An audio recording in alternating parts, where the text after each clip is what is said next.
Universitas Mahasaraswati Denpasar bekerja sama dengan Majelis Permusyawaratan Rakyat Republik Indonesia (MPR RI) menggelar sosialisasi 4 pilar.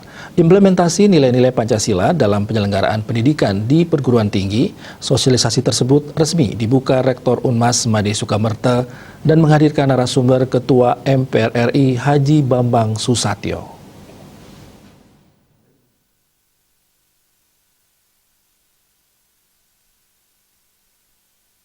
Dalam sambutannya, Dekan Fakultas Hukum Unmas Lanang Perbawa dan Rektor Unmas Made Sukamerta bersyukur telah dikunjungi Ketua MPR RI.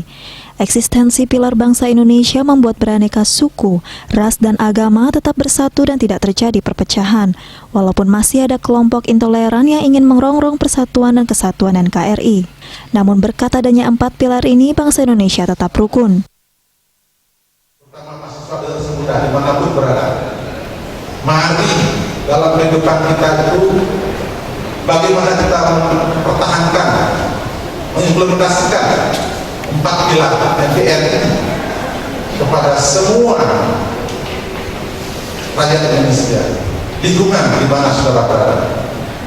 Karena sudah terbukti dengan 4 pilar itu Indonesia akan tetap kebijakan-kebijakan berbangsa bernegara dalam rangka NKRI tadi tetap menjadi pilihan utama, menjadi guidance bersama dari pentingnya nilai-nilai yang ada 4 pilar itu, apalagi di Fakultas Hukum, sehingga tidak ada lagi saya harapkan nilai-nilai atau separatisme, kekerasan dalam bentuk apapun untuk menjaga situasi di tengah pandemi ini.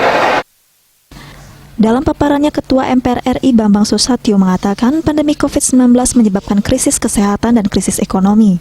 Dengan tata kelola pangan yang baik, diharapkan Indonesia bisa memanfaatkan sumber daya alam yang berlimpah dan mengembangkan desa.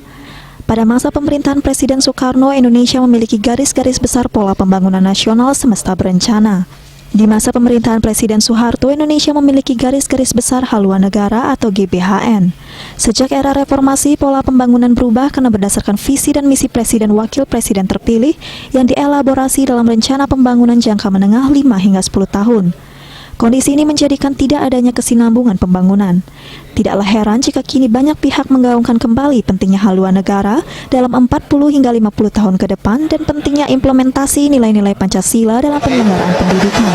Mana para mahasiswa juga sangat antusias dan kritis menyoroti berbagai hal kehidupan kebangsaan kita. Yang perlu diingat adalah bahwa kita memiliki kewajiban sebagai sesama anak bangsa menjaga toleransi, menjaga nilai-nilai persatuan dan kesatuan kita agar kita tidak bernasib seperti negara-negara di Timur Tengah sana yang hancur lebur karena terjadinya perang saudara akibat perbedaan suku, ras, dan Bambang Susatyo mengatakan 4 pilar MPR RI meliputi Pancasila sebagai dasar dan ideologi negara, Bhinneka Tunggal Ika sebagai semboyan negara, NKRI sebagai bentuk negara, Undang-Undang Dasar Negara 1945 sebagai konstitusi negara. Sosialisasi 4 pilar MPR RI diikuti oleh para dosen dan mahasiswa secara langsung dan daring karena masih dalam kondisi pandemi COVID-19. Agus Sudiatmika, Pali TV.